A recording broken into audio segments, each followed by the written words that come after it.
రేవంత్ రెడ్డి గారు నిన్న మాట్లాడిన మాటలు ఆయనలోని నిరాశకి, ఆయనలో ఉండే ఒక ఫ్రస్ట్రేషన్కి, నిస్పృహకి సంకేతంగా మేము భావిస్తూ ఉన్నాం.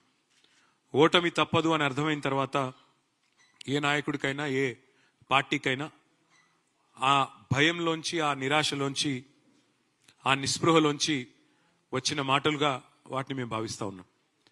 ఆయన కంటే గట్టిగా, ఆయన కంటే ఇంకా ఆయన భాషలోనే సమాధానం చెప్పే సత్తా మాకుంది. కానీ మా పెద్దలు కేసీఆర్ గారు చేసిన ఒక సూచన, వారు చెప్పిన మాట ఏమంటే, పొరపాటున కూడా అట్లాంటి భాష మనం మాట్లాడాల్సిన అవసరం లేదు, అట్లాంటి వ్యక్తుల గురించి మనం ప్రస్తావన చేయాల్సిన అవసరం లేదు, మనం చేసింది చెప్తే చాలు అనే మాట వారు మాకు దిశానిర్దేశం చేస్తూ ఉంటారు ఎప్పుడు. నేను అందుకే రేవంత్ రెడ్డి గారు నేను అడుగుతా ఉన్నా సూటిగా, నువ్వు నన్ను బూతులు తిట్టినా, నువ్వు నన్ను వ్యక్తిగతంగా తూలనాడినా, మీరున్నది ముఖ్యమంత్రి పదవిలో కాబట్టి నేను మిమ్మల్ని గౌరవంగానే మాట్లాడుతా ఉన్నా.